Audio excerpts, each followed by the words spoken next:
on vous dit que la PL c'est le meilleur championnat du monde, quand on vous dit que la PL c'est le meilleur championnat du monde, honnêtement, j'ai pas les mots pour décrire le match que je viens de voir. Le débrief, je sais pas combien de temps il va durer. Je suis encore sous le choc.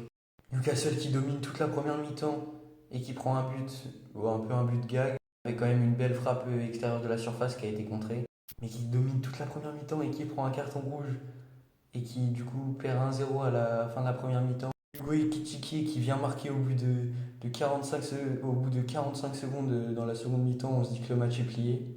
Surtout que sans Alexander Isak, moi je me suis dit ça va être compliqué. J'ai jamais vu autant de hargne pour essayer de remonter dans un match. Bruno Guimaraes, il a fait un match. Il enchaînait petit pont sur petit pont. Il vient marquer d'ailleurs un but de la tête, le premier but de Newcastle qui a réveillé les siens. Tellement un but de ouf. Mais les gars, je vais réellement penser que Liverpool a pacté, c'est pas possible. Ils sont à 10 contre 11 Newcastle. Ils attaquent, ils poussent, ils poussent, ils poussent. Ils reviennent à 2-2. Ça, c'est un peu les deux clowns de la soirée. Kerkez qui offre le premier but à Newcastle en faisant un marquage horrible sur Bruno Guimaraes. Aaron Gordon qui prend un carton rouge sur une faute bête. Quoi. Il y avait vraiment pas de raison de faire tac sur Van Dijk. Sandro Tonali qui pendant tout le match n'aura pas arrêté de prendre des coups, que ce soit par Florian Wirtz, Hugo Ekitike, sachant qu'il avait l'épaule déboîtée. Il a quand même tenu à rester sur le terrain. Bon, bref, c'était un sacré bazar. Joelinton, pareil, un grand match, un match vraiment énorme. Il enchaînait les récupérations de balles et tout, il enchaînait les centres. Et là, à un moment, sur un tacle de Ryan Gravenberch, il est tombé. Et on ne sait pas encore ce qu'il a, mais en tout cas, il est sorti sur blessure en pleurs. Là, il faut se dire, à la 74e, il ne reste plus que Bruno Guimaraes en tant que milieu titulaire dans les milieux, parce que les deux autres milieux se sont blessés, donc c'est un truc de ouf. Plus, supplément, il joue à 10 contre 11. Et là, un attaquant de Newcastle que je connaissais pas, un inconnu, il avait marqué qu'un seul but en première ligue jusqu'ici. C'était sous les couleurs de Sheffield United, donc voilà, tout premier but avec Newcastle. Le but en soi, il est magnifique, hein. Je trouve que voilà, c'est un but qui montre la combativité de Newcastle. Elle était énorme, sachant que le but il vient du gardien, c'est une passe décisive du gardien. Je vais pas mâcher mes mots envers ce joueur, hein. Alisson, je le trouve trop juste, on va pas se mentir. Sa sortie, elle est catastrophique, hein. Le problème de ce gardien-là, c'est qu'il est décisif dans les matchs de Ligue des Champions certaines fois, mais plus autant qu'avant. Donc je pense que Liverpool a bien fait d'acheter Mamardashvili parce que je trouve qu'il est plus du tout au niveau. Même sur plein d'actions, il fait des sorties un peu hasardeuses. Il a failli se prendre un corner entrant, même s'il a bien été attentif. Puis on l'avait vu aussi contre Paris en Ligue des Champions. Il avait fait une sortie où il s'était pas compris avec ses défenseurs et ça arrive de plus en plus, donc ça commence à faire peur. Donc là, les Reds en deux matchs, ils se sont fait vraiment super peur, avec deux remontadas de partout. Le problème aussi, c'est qu'Arnaud Slot, il sait pas trop quoi faire parce que ça n'avait pas fonctionné les changements contre de Bournemouth. J'ai trouvé que là, par exemple, ce soir, le problème, c'était Mohamed Salah. Quand on avait besoin de lui, il n'était pas là. Sur les touches, chaque ballon qu'il touchait, il dégageait en sortie n'importe où.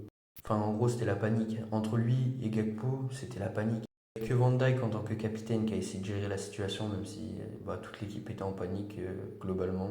Même au milieu, Szoboszlai qui avait fait un énorme match en tant que latéral, il était en panique. Le seul joueur qui n'était pas en panique aussi, c'était Konaté. Mais Konaté, c'est bizarre parce qu'il aurait pu prendre un deuxième jaune sur un gros coup de physique. En fait, c'était pas un coup de physique, mais il faisait régulièrement des poussettes dans le dos, que ce soit dans la surface, hors de la surface et tout ça. J'ai l'impression que Konaté, il profite sur le fait qu'il peut faire des.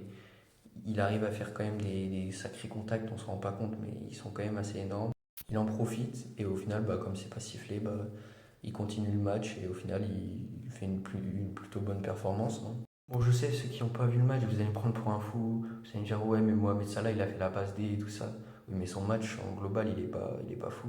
Parce que moi, j'ai pas compris. Il est pas sorti du match. Il fait rentrer Chiesa et Ngoumoura. Donc à un moment, il va falloir se poser des questions sur le statut de certains joueurs. Quand tu marques pas pendant 90 minutes, je trouve ça quand même bizarre qu'il reste sur le terrain. Après, encore une fois, ils ont gagné le match, donc je peux pas m'énerver. Parce que dans tous les cas, je supporte pas Liverpool non plus, mais Ngoumoura, je me serais énervé si je l'avais pas vu rentrer, enfin s'il l'avait pas vu marquer, parce que il a eu que seulement 6 minutes de jeu, parce que les changements, ils ont mis 3 ans à se faire. Il a eu un ballon, un but. Le problème, c'est qu'actuellement, à Liverpool, ils ont trop de bons offensifs avec Gakpo, Chiesa qui a marqué, qui les a aussi sauvés contre Bournemouth, Mohamed Salah, Ekitike. Et au début, je comprenais le fait de vouloir acheter Alexander Isak quand ils n'avaient pas Hugo Ekitike, mais là, Ekitike, il a encore marqué. Donc je pense qu'il faut qu'il lâche le dossier. Parce qu'on va pas se mentir, Hugo Ekitike, il est déjà à 3 buts en 3 matchs, donc c'est plutôt fort pour un joueur qui vient de Bundesliga et qui avait flop au PSG.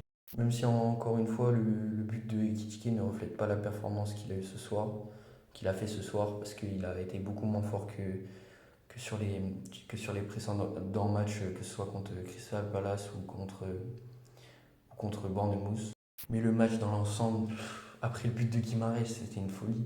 C'était une folie. Le match, il y avait de l'intensité à chaque action, sachant que Liverpool, ils n'ont pas eu d'occasion de la. Bon, en fait, c'est un peu le même match que contre Paris, en fait. Ils ont eu deux occasions. Enfin, là, ils ont eu, en l'occurrence, ils ont eu 5 tirs cadrés. 5 tirs cadrés, enfin 4 tirs cadrés, 3 buts. Là, Liverpool, je vous jure, ils avaient zéro occasion. C'était le même match que contre Paris, vraiment. Genre, ils avaient zéro possession, alors qu'ils étaient à 10 contre 11, hein, mais ils ont stressé. Ils avaient zéro occasion, zéro possession, juste pendant toute la deuxième mi-temps, sauf le premier but. Et le but qui vient arriver, mais c'est un miracle ce but, parce que faut se dire que même pendant le temps additionnel, il poussait Newcastle. Le, dans le 5e Park, on entendait plus les supporters que les commentateurs. Pour vous dire, c'était fou. Une fois, merci à François Marchal de nous avoir fait vivre ce match parce que c'est tellement un top commentateur.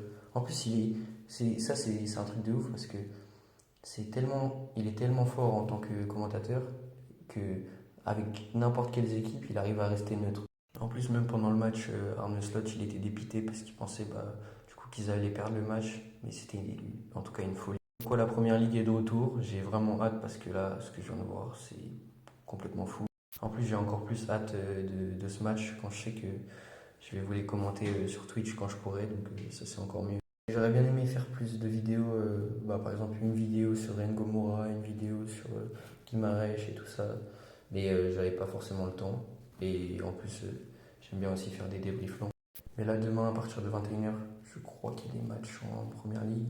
Du coup, je vais essayer de commenter tout ça sur Twitch, parce qu'en plus, je serai de retour. Donc, en tout cas, je suis pas déçu, parce que j'avais pas regardé le match de PL en plus depuis la réouverture.